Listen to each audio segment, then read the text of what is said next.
विशाल पूछ रहे हैं आपसे जुबिलेंट के बारे में, जुबिलेंट इंग्रीविया, ये कहाँ तक जा सकता है? 2-3 महीने का नजरिया है, यानी बहुत लंबा नहीं।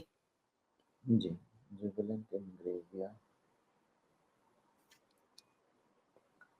ओके, मेजर प्रॉब्लम जो 50 डीएमए का है वहाँ पे वो बहुत ही प्लेन हो गया ना। अगर आप देखेंगे, जैसे राजीव जी चार्ट लगाएंगे तो आप देखेंगे कि एकदम से डायरेक्शनलेस चल रहा है।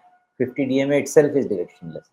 इन दैट केस मेरे हिसाब से वो बहुत इंपॉर्टेंट है, विच मीन्स 765। जिस जब तक इसके ऊपर क्लोज नहीं मिले, इसके डायरेक्शन को आप बहुत पॉजिटिव नहीं समझ के चलें। और सॉरी, 765 नहीं, आप इसको 775 तक भी ले जा सकते हैं। मिल सकता है क्या?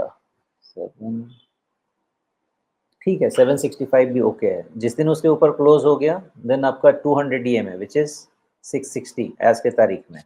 इसको दो तरीके से ले लीजिए। 765 के ऊपर पॉजिटिव होगा, अगर आप मोमेंटम देखना चाहते हैं तो 690 के नीचे क्लोज होगा तो आपका रिस्क मैनेजमेंट होना चाहिए।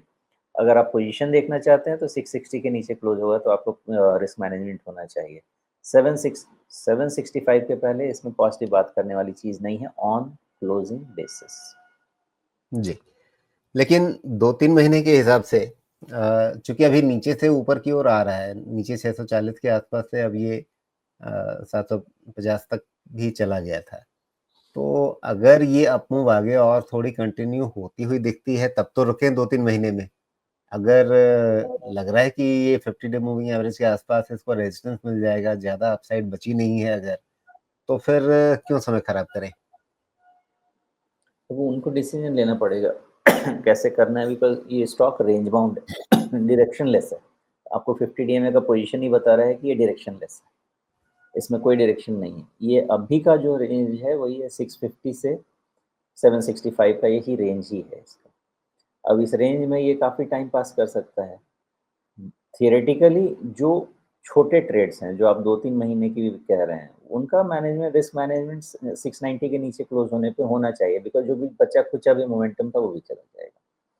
बट ओवरऑल जो पोज़िशनल वाली बात है, वो आपकी 660 के पहले, 650 के पहले खराब होती नहीं। सबसे पहली बात है कि अच्छा कब होता है? 765 के पहले कुछ भी अच्छा नहीं होता। जी।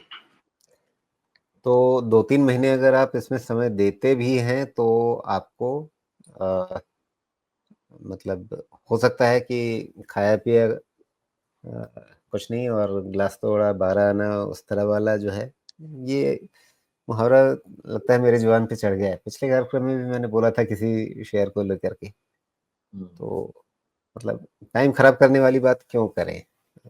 ये मेरे मन में सवाल रहता है। हालाँकि मेरी ओर से कोई सलाह नहीं है, सलाह देने का काम तो सोमेश जी का है और वो भी सलाह नहीं देते हैं, वो बस कहते हैं कि भई मैं सारी चीज़ें रख दे रहा हूँ, करना क्या है वो आप खुद तय करेंगे। इसमें एक अच्छी बात समझनी चाहिए, सबको समझनी चाहिए कि अगर आप ये 2-3 महीने का या ट्रेडिंग का व्यू ले रहे हैं, पहली चीज़ कि आपको वही चीज़ उठानी है जिसमें डायरेक्शन हो। अब कोई भी इसको आँख बंद करके भी देखेगा, इसमें कोई डायरेक्शन ही नहीं है, तो इस पे ट्रेड बिठाना ही नहीं चाहिए आप। ट्रेड बिठाने के लिए एक डायरेक्शन वाली चीज़ लीजिए और वहाँ बिठाइए। बिल्कुल, क्योंकि ट्रेड का मतलब है ट्रेंड का फ़ायदा उठाना और जब ट्रेंड ही नहीं है तो आप फ़ायदा किसका उठाएँगे?